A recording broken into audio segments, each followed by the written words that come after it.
We're going to be getting deep into startup sustainability and building connection with your customers with our guest in this episode. It's the e-commerce master plan podcast, here to help you solve your marketing problems and grow your e-commerce business. Cutting through the hype to bring you inspiration and advice from the e-commerce sector and beyond. Here's your host, Chloe Thomas. Hello and welcome. It is great to have you here. Before we get into today's interview, we've had another awesome review on Apple Podcasts from one of you. This one is from, wait for it, PDQ134784247. Interesting choice of ID and on Apple there. But this review does describe, I think, the show quite perfectly. So I'm going to read it to you. Incredible thoughts. This podcast is not only the home for learning and education, but also the hub for insightful and passionate thoughts surrounding the ins and outs of e-commerce. Would recommend for anyone wanting to deep dive into the thoughts of the e-com professionals from all walks of life. Thank you, PDQ various numbers, for listening and for dropping in that brilliant review. I really appreciate your feedback. Now, in today's episode, I am chatting with a very fresh new startup who has tips galore to share about both putting sustainability at the heart of your e-commerce business and generating those first few months of sales. One of the hardest things to do, I think, in this industry is to get sales to a new e-commerce brand on day one, in month one and beyond. And our guest is truly inspiring, building what I think is going to be a very successful business and sharing a lot of really great advice that I think all of you will learn from. I often find I learn the most from startups and people who are new to the industry. So I'm really excited to bring you this chat. Please make sure you listen right to the end of the episode so you don't miss out on my guest top tips, which frequently get described as the best bit of the show, and also my own take on this episode.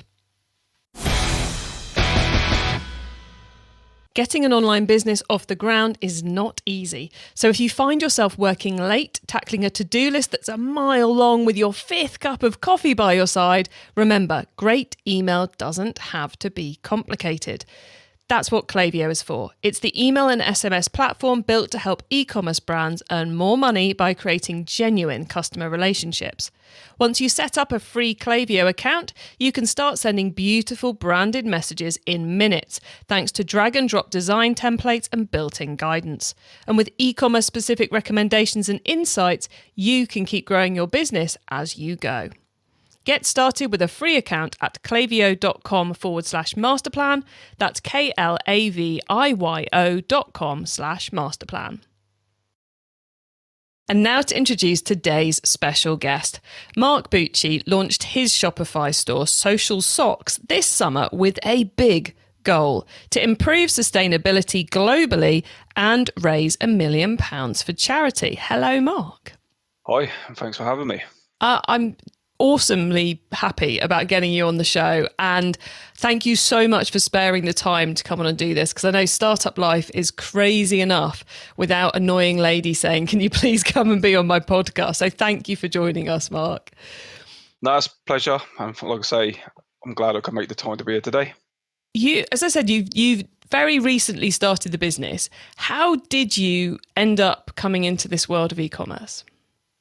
So that's a great question. So at the point where we are at the moment, I've been 8 weeks into the journey, but I was probably at least 10 months of planning. But the reason why the journey happened was because of my daughters. So my father to two young daughters. One has just had their birthday at 2, and the other one's 5, and she's 6 in a couple of weeks. And just looking around at the climate change and how real it is, I sort of had a realization that we're not going to be in the same sort of world that we are in 10, 20 years, probably even sooner than that. And I want my daughters to have the same opportunities that we have today. Obviously, to see what we see, the animals, the planets. Yeah, I just don't see, if we don't make any change and we just sit there and have the sort of the attitude of like, oh, it won't affect me, someone else will do it. That's not going to be the answer. So then I thought, well, I need a way to raise awareness and to give back. So then that's when I started probably going down the rabbit hole of sustainability. Sort of in a rabbit hole it is. I'm still in that rabbit hole, if I'll be honest with you. Me too. I'm learning about it every day, but I felt like I got a really good knowledge, a really good understanding and sort of vision. So that's when I was sort of put together Social Socks. Originally, it was going to be like a different company. The company name changed, as with all small startups, you sort of pivot. So Social Socks was then born, and like I say, I'm 8 weeks in, and it's been going really well. Even like being on this podcast today is a shock to me. Like little old me, only 8 weeks in. When I got the email when I come back from holiday, I was like, "Really? Is this meant for me?" It is. I mean, as I said to everyone in the intro, I think there's so much we can learn from startups. And I think, as you said, sustainability is a serious rabbit hole. As the audience know, my natural inclination is to learn everything about something before doing it. But I knew we couldn't do that with sustainability. We've got to get moving. Do as we learn, share as we learn. And I think a lot of the audience are going, I don't know how to start, I don't know what to do. So to share a story like yours where you've gone big on day one is, I think, going to motivate a lot of people, and we all always like to know how a startup is growing their sales. So you said, Mark, that you spent a good chunk of time planning this and researching it. So why socks? Because if I was going to launch a sustainable brand, I'm not saying socks is a bad choice at all, but I'm not sure it's the first one I'd have gone for. So why did you decide to do socks? So that's what that leans back to what I was saying a minute ago. The business was going to be something slightly different. I've got a massive passion with trainers. So I wear a lot of trainers, and for me, I always design my outfit from the ground up. So good trainers, you need good socks. So that's all where it come about. And just thinking about it, most people wear socks, and you need good socks as well. And it annoys me, like I'll go out and buy a pair of socks, and they're threadbare, or they lose their shape or color, they shrink. So that's what I put the two together. And there's a lot you can do in the sock space. I learned a lot as well. I went down the sock rabbit hole as well, and I learned a lot of new language. So, but for me, like it's a good product to start with. It's not something that I'm saying that Social Socks will always be in the space of. I will like to travel up the leg, as they say. So you never know when. I don't know how far in the roadmap that will be, but yeah, I wouldn't say no to further apparel. So, but socks is definitely where we're starting with. I like that, starting from the ground up, and I can. Socks are one of those products, but if we think about the sustainable angle of buy a better quality product so it lasts longer, socks is certainly one of those areas where cheap socks are just an utter waste of money and terrible for the planet, because you can't. I'm sure there probably is a way of recycling socks, but there's not an obvious route to go down if the socks don't fit. You can't take them to the charity shop. You can't sell them on eBay. They're a bit of a dead end, aren't they? Well, socks in general, you can't give to charity because of hygiene. So it then becomes very much like fast fashion. So you're going to be buying 2-3 pairs of socks just because you bought, say, maybe cheap socks, and those cheap socks may then contain plastic as well. So then that's then going to go back into the environment and start obviously hurting in what we're trying to achieve. So yeah, I've had a lot of conversations in regards to why I picked the material I picked for my socks, because like when people think sustainability, they think they put socks together, they automatically assume that they're going to be bamboo. But I've done a lot of research in regards to bamboo against cotton, and cotton is actually a lot more hard wearing. So therefore, it goes back down to the conversation of fast fashion against sustainability. And for me, it's more important to have a good pair of socks that's going to last you 3-4 times as long than a pair that's more sustainably produced, as such, if you want to say that, for bamboo or sustainably material. So yeah, combed cotton is where the social socks are made from. But there was a lot of research that went into that as well. Yeah, it's like we said, it's a rabbit hole, and we've just got to make the best decisions possible and then be transparent about those decisions, which clearly is what you're doing, Mark. And you mentioned that this is very early days. What does your team look like at the moment? Is it just you, and are you doing this full time? So in regards to that, it is me to a degree. So I'm running this business as well as still doing a full-time job. So it's very busy. So spinning obviously a few plates, as well as obviously, like I say, I'm a family man, a wife and 2 kids. But through obviously a lot of research, I know you can only do as much as you can myself. And I've just got the vision. I know where I want to get to, but I know I need a good team around me to get there.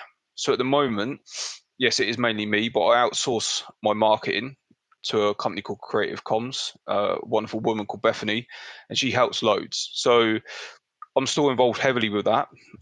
We take a lot of the photos together. We come up with the ideas together. We put the content calendar together. But she sort of takes the workload off posting and the engagement with the hashtag research. So that really helps me focus on other areas of the business at the moment whilst the business grows. So yeah, me with a little bit of help from the outside at the moment. Very nice. And I guess it's one of those things when you've got a full-time job, there's that bit of extra cash coming in, which means you've got less time, but you've got more money. So you have the ability to outsource things to make sure they happen when you've got to be doing the job.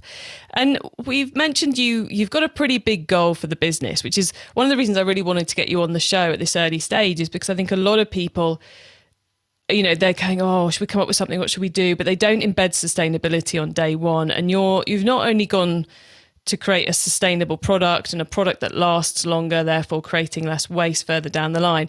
You're also giving money to charity, the World Wildlife Fund.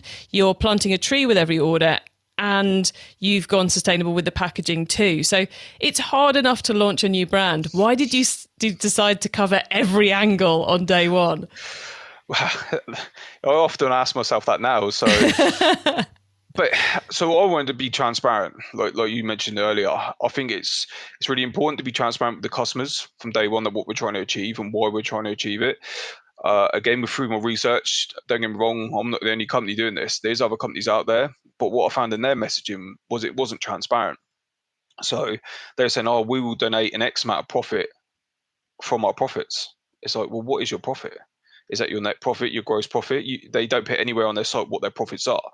So don't get me wrong, that's fantastic. Like, more companies should be doing it. But for me, I just want to take that a step further. Just so as a customer, you go into the website and you look at the product and go, okay, 10% of that is this. I know how much money I'm giving to charity. And we've been really transparent as well. We've been like putting on our website through the blogs how much we're doing on like our first month. We post up how many trees we've been planting. So we try and keep it as transparent as possible. Yes, for probably the beginning, it's going to slow our growth. But if I'll be completely honest with you, the business wasn't built to be a fast growing business. It was built to raise awareness and give back. And that's where the slogan hashtag socks that give back came from, because that's what they do. So that was more important to me. If I could have steady growth and build a good organic customer base that wants to give back, then that was the aim. Yeah, so it was imperative that you had those things in place from day one. And clearly by not doing it as coming out of the profits, but coming out of the business model as such, then you've built in to all your profit margins, all your calculations on day one. Yeah. This is so core. It's as core as having warehouse space and paying for postage. It's just got to be there. Yeah, exactly. And even when you mentioned postage, I went in down to the details of like postage as well. So that was like the reason why we picked an envelope, which is a craft envelope, again, FSC certified material, because we wanted to be sustainably how we were sourcing the material. But the reason for the envelope was just, to me, it was just like a simple idea of like, firstly, you don't want to miss your deliveries. That's annoying when you're like, you get your delivery and you think you got a note going, oh, I need to go and collect it. But that there then lies the problem. You're going to increase your carbon emissions, because either they're going to come back and redeliver it, or you're going to go off potentially in your car. You may be obviously walking or whatnot, but your carbon emissions are going to go up. So for me, that was one thought. Okay, so we need to try and reduce or minimize that. And it's like, let's take it further. So how are we going to get them delivered? What company are we going to use? So then that's when I went down and looked at all the different companies, and I chose Royal Mail. And the reason why I went with Royal Mail is, I think it was 2021, a report come out. They were the most sustainable courier in the UK due to their park and loop method. So you often see postmen, they park up the van, they walk around the estate. And that, again, so that was, for me, was the obvious choice. So even from the socks leaving here and getting to, say, your doorstep, we try to take as much of that carbon emission out of that journey as possible. I'd never thought of the Royal Mail, their park and loop process. And of course, if anyone, I've seen studies which have said that e-commerce is a lower carbon delivery option than going to your local high street, because there's one person doing multiple drops rather than one person driving to town, picking something else and driving home again. But of course, then it comes into how many drops is each driver doing. So the carbon of each journey per drop, and Royal Mail, because they deliver to everyone every day pretty much, it ups the numbers. Never thought of it like that. I like that thinking. Clever. Plus, of course, they are the most cost effective for most things as well, which, especially if it's going through the post box. Okay. Interesting question coming for you next, Mark. Is the putting sustainability so front and center, do you think that's helping with sales or hindering sales? Do you think customers are buying from you because of the quality of the product or because of the sustainability impact? So I don't think it's hindering sales. I think if anything, it helps with the engagement of sales.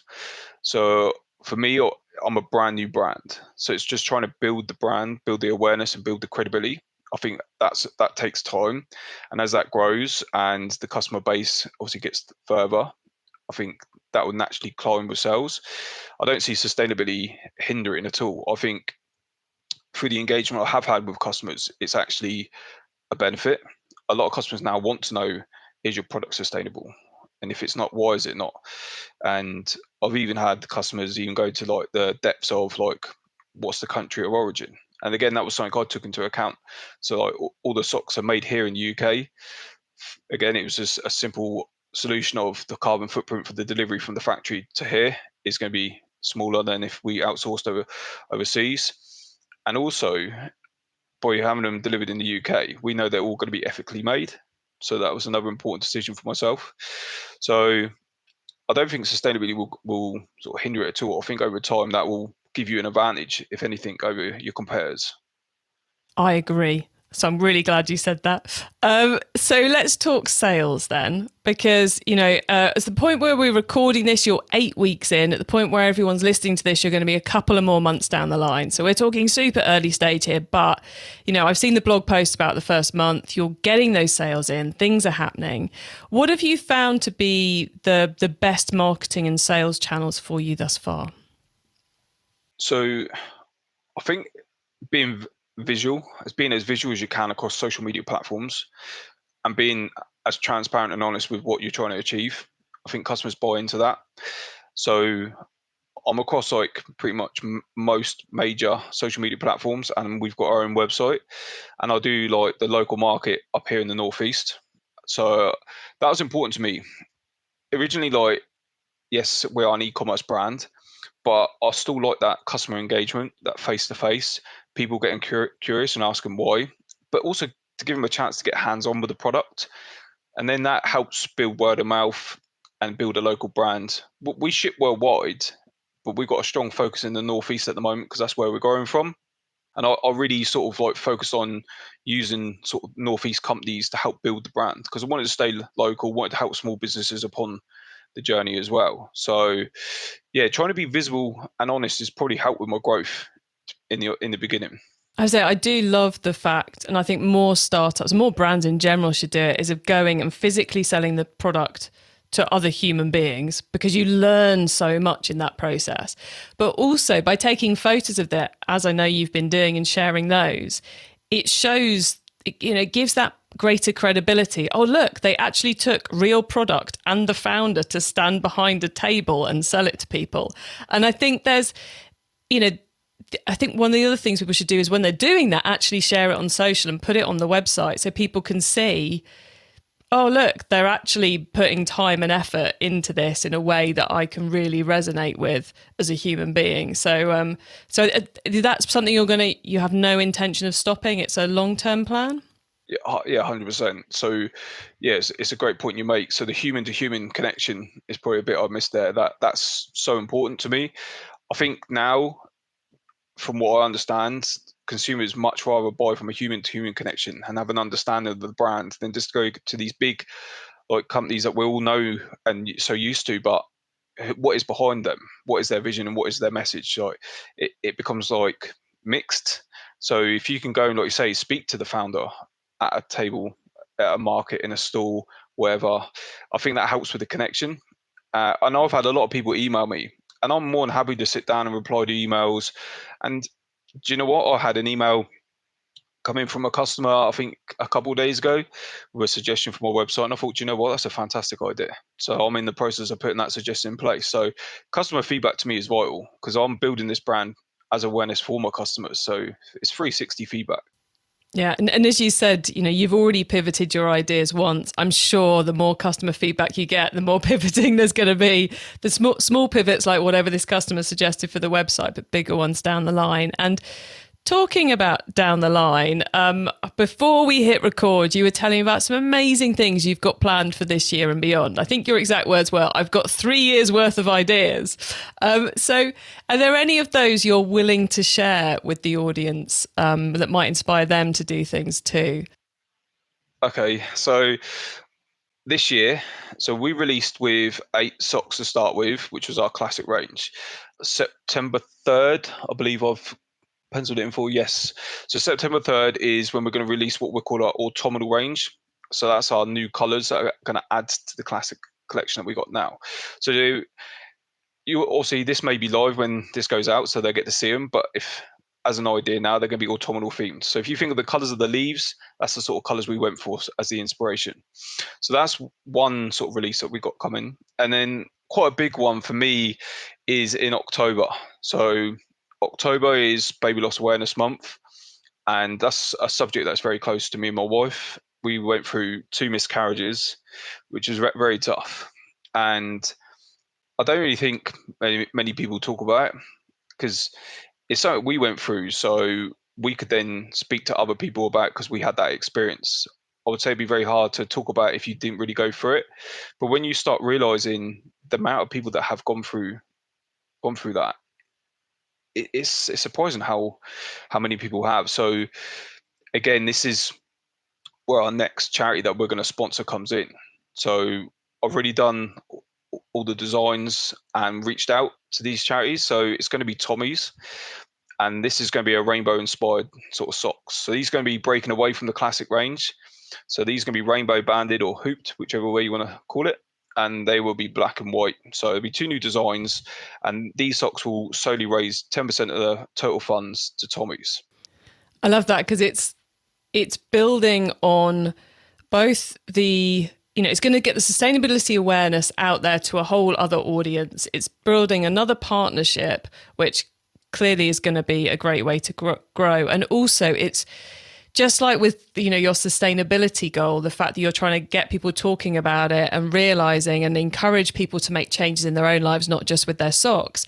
It's also shining a light on an area which there are so many elements in life where you have a major issue. Like I've had impressive business failures over the years. And when you have that failure, you discover half your friends have already had it. They've just not told you about it, which would have been so useful to know as you were going through the process. And I mean, I myself, I don't have children. I've not suffered miscarriages or baby loss of any kind, but I have friends who have. I have family who have. And it's such a tough thing to go through, and so much easier if you've got someone else to talk to about it. So I think it's absolutely brilliant you're shining a light on another so important area where we can help people. And it clearly sits within those brand values and, the mission that you're heading on. Yeah, and this is where we want to keep going. So the way I look at it, I'm literally just starting. I'm coming out the blocks. I'm not even 1% of the journey. I want to bring everyone on along this journey as well. And yes, we've got some big goals, but we've also got like the steps along the way. Like I say, I've got the vision. I don't want how to get there, but I just need to build the team to help me to achieve this as well. So like next year, I hope to obviously push on further. There's going to be more charities involved. I don't mind obviously disclosing what they are. They're going to be probably Mind. Again, this is not confirmed, but this is what's in my roadmap. And Mind is again important to me because I had quite a bad spell of mental health. That was probably over a year ago. And again, I feel like, especially for men, they don't speak out enough. So yeah, this is a space that I'm really passionate for as well. And then the end of next year, it will be SAFA, which is another army charity, and then I'm ex-forces. So I'm now using the ex-forces network with my business, and they've been a great support to me. So these are two charities I'm really passionate to sort of sponsor next year as well. But how I'm going to do that yet, and what space? Probably watch this space is probably the best way to explain it. But I don't want to just leave it there. I don't want to just like create these products, put the donations there. I want to try and do more in those spaces. So I don't know how that's going to look yet, but I want to build like a bit of a community, and that's where the word social sort of socks come about. It's a social community. We're on a social mission to make change. Yes, the main change is around climate change, but along the way, we want to talk about the bigger issues as well. E-commerce Master Plan is supported by some of the greatest companies in the e-commerce sector. Here's a reminder of who they are. Whether your team are employees or freelancers, they're probably not in the office every day. This can be a nightmare when you're trying to get new product data ready to launch. The solution is Plytix, Plytix, voted the #1 PIM for SMBs. In Plytix, you and your team can work simultaneously on the same products without any issues. Plytix allows you to work wherever and whenever, so no more popping over to Ashley's desk to ask which version of the spreadsheet you're supposed to use. Plytix is a safe sandbox environment where you and your team can get your product data ready to publish, which also means you can cut back who has access to your website backend, reducing the risk of costly errors. Plytix have a free forever plan, so you can sign up for your free PIM account right now at plytix.com/masterplan. That's plytix.com/masterplan. And if you decide to upgrade, e-commerce Masterplan listeners get a whopping 50% off their first year. I want to tell you about SendCloud. Today's online customers have been trained to expect flexible, frictionless shipping with every purchase, from checkout all the way through to returns. SendCloud lets all of you access the same logistics power as a major online retailer.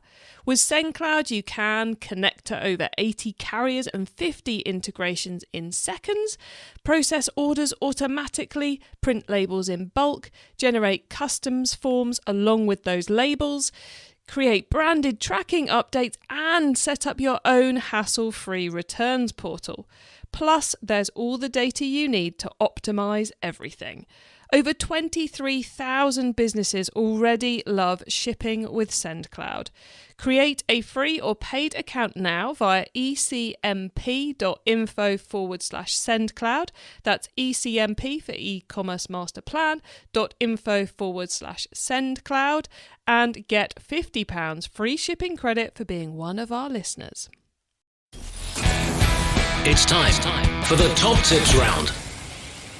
Okay, Mark, I think you've inspired us all already in this episode, but now it's time for us to give the listeners some really quick ideas for taking our businesses to the next level. So, Mark, are you ready for the top tips? Far away. Okay, first up, the book top tip. If everyone listening to this podcast agreed to take Friday off and read a book to make their business better, which book would you recommend? So I'm going to throw a curveball here. So that's okay. We'll take a curveball. We like a curveball. So being very busy, podcasts are my thing. It's easy to digest, and obviously I can listen to it whilst I'm driving. So a podcast I've listened to a lot, and it's helped me a lot in regards to where I am today, is The Diary of a CEO by Stephen Bartlett. That's a really big podcast for me. But looking at my phone now, I have got some books in my wish list. There is some books I really want to listen to which will help with my journey. One is called 24 Assets. The other is They Ask, You Answer. And the last one is Start With Why. So they are my three books I'm hopefully going to get through. But yeah, at the moment, Diary of a CEO is a great point for me to learn a lot. Yeah, I've read two of those books, 24 Assets and Start With Why, and they're definitely good ones to do. And I think they're ones that will work very nicely as you're driving around doing the day job as well. But I mean, anyone who's read those and fancy sending a summary to save Mark some time, by all means, you know what to do, guys. Thanks for those, Mark. And next up then, the traffic top tip. Which marketing method do you either prize above all others or think doesn't get the press it deserves? So in regards to marketing, like I said to you earlier, I'm in a fortunate position where I get to get help with that. So again, I think leaning on people that got the expertise is always going to be the first and foremost. I only know so much. I've entered into this big e-commerce space. And there's no point me just trying to pretend that I know all the answers. So if you are in a position you can get the support from, like, say, social media engagement or a company, then great, do that. But if not, then social media itself is probably the best market, especially like now where most people have got phones. So you need to do your research, understand your target audience, see where they sit, see where they hang out. If they're like of a certain generation, you probably find they're on one platform more than the other. So yeah, do your research and use social media if you can't outsource. Love that. Okay, the tool top tip, maybe a collaboration tool, a social media plugin, a phone app, or just a way of working. Is there a cool little tool you use that makes you and your team more efficient from day to day? So my website's built on Shopify, so I've got a few tools I use on there. I use Looks for all my reviews. So for me, it's important to have reviews on your website, especially as a new brand, to build like that social credibility, seeing other people wearing them so they know it's actually genuine. I have obviously got Trustpilot, but Looks for me is about the reviews of the products and the business itself. So I do use. How do you spell Looks? So that's Loox. Loox. I knew it wasn't going to be what I thought it was. So Loox for user-generated photo reviews is what Correct. We're talking about. Yeah. Cool. And I think I just cut you off from giving us another one. So let's have that one too. Yeah. So the other one I was just going to say is I use Trello a lot. That's probably like more for myself. Again, probably going back to my army background. I'm quite sort of like regimented in the way I work. So I will put a lot of stuff in there so I don't forget about it. And I will just move that along the Trello board as the ideas progress. So it just helps keep me in check. I think it's when you're doing a project part-time or a business part-time, you need something like Trello that just... So when you come back to it, you can just open it up and it's ready and you know what you're doing and you don't replan every time. So I like that recommendation. Okay, the growth top tip. If you met someone today who's focused on growing their e-commerce business from 100 orders per month to 1,000, what would be your number one tip for them?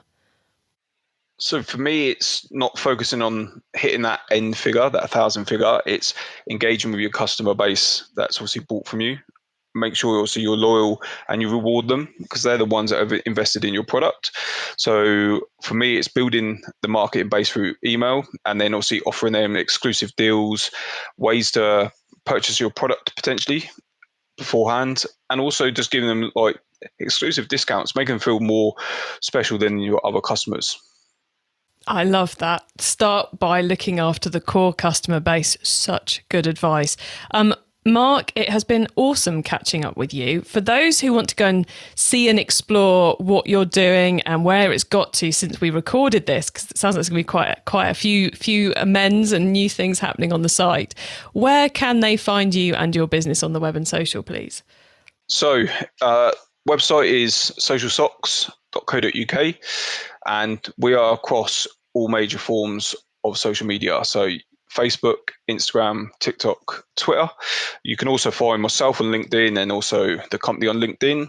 But the probably easiest one, if you are on Instagram, if you go on there, there's our link bio, which has got all the links to all our social platforms. It'll probably be the easiest way to get yourself around. Excellent. Thank you, Mark. And like I said, I thoroughly enjoyed chatting to you. I've been inspired by what you've been saying, and I suspect a lot of the audience have too. So thank you so much for sparing the time to record this with us, and good luck with the rest of the year. Thank you ever so much for having me.